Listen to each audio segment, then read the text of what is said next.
Good morning, everyone, and there we go. Gonna connect outside of the shop, and there we go. So welcome to the Moose Minute Project on a beautiful Wednesday morning.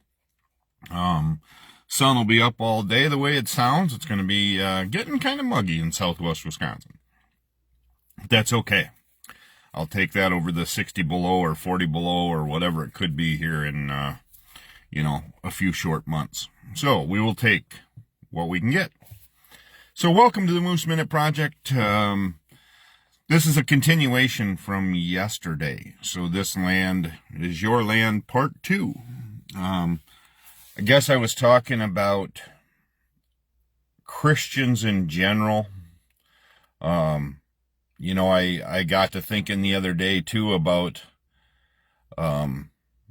those that say they are non-believers. Call themselves atheists, I guess, which in all actuality means, I believe, in my mind, that they had to believe at some point that there is a higher power from them. However, they might not have seen anything work or come to a fruition, so now we're non-believers, because they have a name for it. So it's kind of like if you say, I don't believe in ghosts. Well, you had to believe there was some form of extraterrestrial, however you want to look at it, to not believe in them. Kind of like if people say, I don't believe in aliens. Well, you've had to see something in order to not believe in it. I believe in God and I believe in Jesus. Do I do everything that I should? No, I don't. I fall short in so many levels. However, it helps me treat people as they should be treated, which means that I truly believe that those that are here should be treated the best they can be. And as a United States, as one of the big superpowers, I think we lack in so many ways of helping the disabled, helping the veterans, helping the homeless population, helping the mental. We have so many mental issues that we cannot help, or we don't seem to. Big pharma plays a big role in that, in my mind. As cost as insulin goes, or any kind of that. There's cures out here, I think, that the dollar keeps quiet. I look at what senior citizens pay for medications. It's ridiculous. There's no doubt. I feel that there needs to be something done about that. I see what my dad pays, and it's crazy. It's insane. So that needs to be handled. But on a personal level, I see so many hurtful things every day. Whether it's through social media, whether it's how kids behave these days, it's quite sad that we just are okay with saying the things that are said against each other. And it's just not right. It's not how do you expect anybody to change or things to go for the better when most of the time everything that we are pushed upon us and pushed towards us is so negative? It's very hard to do. It's mentally exhausting, quite honestly. So, with that said, how can we, as individuals, make a change? How can you make a change? Are you content with how things are in your life? When you get home during the day, are you thankful for the day that you had, for the ability to have a roof over your head and a vehicle to drive, or how do you get to point A to point B, you're able to do it. Are all the bills paid? Are all of those things taken care of? I guess I look at Mom being where she is. She's 6 hours round trip from me. I can't get her closer because there's no facilities in the area that are equipped to take her, I guess, from what I'm being told. How is that possible? How are we? And it's all short-staffed. Everybody I've talked to, they can't find workers. We can't find workers. We can't find workers. I don't believe it's from the lack of people not wanting to work. I have a feeling a lot of times it has to do with management of the workers, or the facility of the workers, treatment of workers. I think when I look at the facility where my mom's at, I can't imagine how mentally draining it is for somebody to work there, to watch these people decline more and more every day. Behaviors, just all in all, I'm guessing it's very exhausting. And I get it. I don't get it because I do somewhat. I'm driving every week. I try to go up Sundays to see Mom, and it's 7 hours round trip. And that part's exhausting. But when I get there, I don't know what it's going to be like. And that has to be how it is for every worker every day to walk in. Now, a lot of us go to our jobs and we know, yes, some things might be a little bit different. But 90% of your job, or 95% of your job, is the same. For these folks, yes, they know but they don't know the trigger. They don't know all of the behaviors that are due that day. So that has to be very hard. But I hope they can stick with it. I hope we can find solutions to those problems. I hope we can start getting facilities to be able to treat better, so it's more family orientated or family friendly. So people like me aren't driving 6 hours to see their family, to see their mother, as they decline. So that's where I'm at there. My last portion yesterday was about Christians.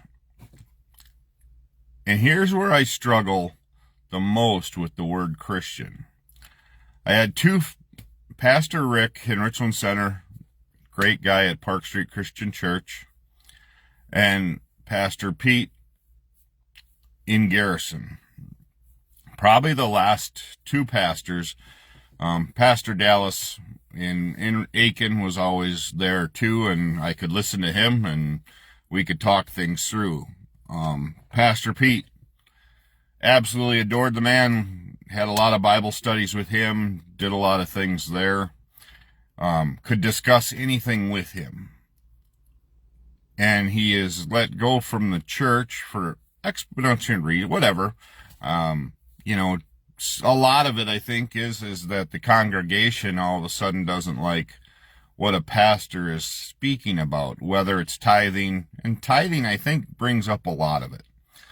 The money portion of it for people is, well, I can be a believer, but I don't have to go through this. I'm not, no, you're crazy. I'm not doing that.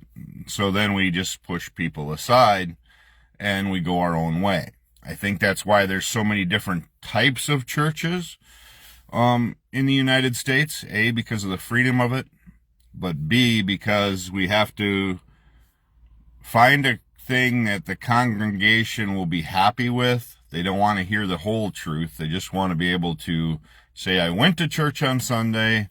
I'm on church. Yes, I held, I'm there. I'm doing what I need to do for 45 minutes to an hour a week. And that's not the case.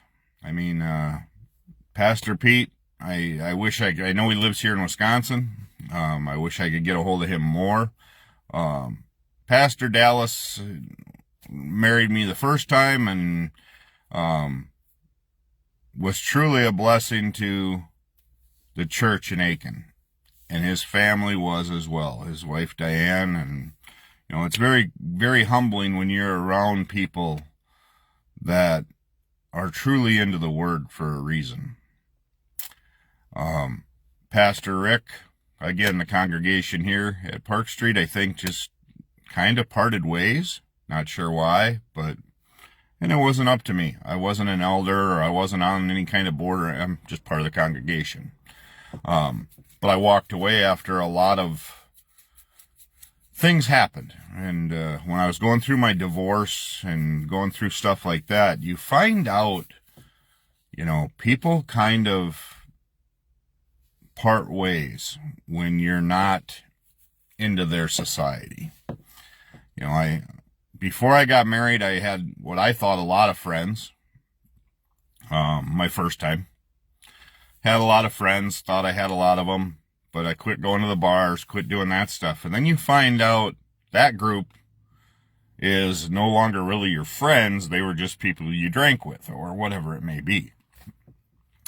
You go through some real hard times, you find out who your true friends are. And I am blessed to have a few of, I would say a handful. I think I can count them all on one hand of true friends that I can rely on. When you go through a stroke, you go through Lyme's disease or staph infections or whatever it may be. And especially when you go through a stroke, when you're relying on, and I know it's mentally, everything I've done so far is mentally draining on Roxanne too, because she's as a caregiver. She had to help me out a ton. But you really find out who's who. And then you go through being the guardian for your mom who's got Alzheimer's, who now has no way to put any sentence together whatsoever. And you find out really who was there for what, or who's going to be there to have your back. Things get pulled in every direction. The one thing I have found consistently is anybody that is banging their drum and speaking from a higher mountain, talking about being a true Christian, I think they're the farthest from the word. They do not treat people the way I would see Jesus treating them. I've heard, well, he hung out with convicts and he did all of that. He did. But he guided them through their darkest days and brought them to light, in my mind, of what I've seen of stories and things like that. And he tried them. He made sure that they were on board with him. And a lot of them gave up early and then had to come back. And that's not what this page, I don't want you guys to believe I'm going to talk about this all the time, but it just is one of those things that came onto my mind for this page today, is that if you're going to sit and bang your drum and use the word Christian, you need to really make sure that you're flowing with those values, flowing with the compassion. Really look through what you're doing to make sure you are doing God's will and God's work. I'm a believer, there's no doubt. I've gotten through all the things I've done because of the good Lord upstairs. I've survived my stroke, I survived my grand mal seizure, the Lyme's disease I came through, staph infections, didn't lose a toe, I was healed there too. When I lost the sight in my right eye, or, with the super glue stuff way back young, I know he was part of that. He was part of the mentality to keep me moving and keep me going. Which is what's the reason why it's kept me going. Why I was going through my divorce, he was with me as well. And to line me up with the lady that he's put me in my life with now, with Roxanne, I couldn't be more blessed. She's there every step of the way for me. Medically, everything. And I've gone through a ton medically. and quite honestly, mentally draining. But there's brighter days ahead. So, with that said, if you want to bang your drum and call you that, really take a look at the inside. And I think when we use the word Christian or the believer, the word Christian really comes out a lot. And morals. Really take a look at that. And I try to understand why we have so many different denominations. In a town you can go through and there's 6 or 7 or 8 denominations, and then there's non-denominational, and it's all because of the way people interpret God's word and God's will. And I think it became to where we wanted to mold them to make people feel better. If I lived in Minnesota, I probably would be going to Pastor Jason Erickson. I went to school with him, and I listened to Jason's stuff a lot. He came from a very, very godly family, and it's utterly important to listen to that, to somewhat ground me to where I need to be, especially going through the stuff I go through. But I am far from telling you that I am a godly Christian, everything else, because I'm so far from it. I slip and do everything every day. There's stuff all the time going on that I know I'm a believer, and I've been all of that stuff, but I still worry, did I do anything enough to get to the world of heaven? And will I be allowed in? But I just come from that way today of, especially in these times, the Bible talks about you're going to see people that are faking who they are, and people are going to fall for that and start false prophecies and stuff like that. We're going to start following those and pray. I just hope that all of you have an open mind and common sense will take over, and that you'll understand if you're being misled or not. So, with that said, hope you have a great day. This is the Moose Minute Project. Again, it's in honor of my mom, who's battling late-stage Alzheimer's, and we're not sure. I just hear stages. They say late stages. I don't. It could be another 5-10 years. I don't know. Where she's at now, I can only pray that she goes to sleep at some point and is comfortable. This last Sunday was awful to see her so worked up and so anxious, and it's been an eye-opener, that is for sure. So, with that said, find something that grounds you, find something that helps you, and then, as always, bless somebody if you can. And I'm not, again, talking financially. If you can, great. If you can help a family out, wonderful. But if there's something that comes across your heart and you feel obliged to do it, take the time to do it. And then call those and check in on those that that might have been struggling, and just let them know you're thinking about them. I think that would mean a lot. So, with that said, the Moose Minute Project will be back tomorrow morning with another edition, and I appreciate everybody for tuning in.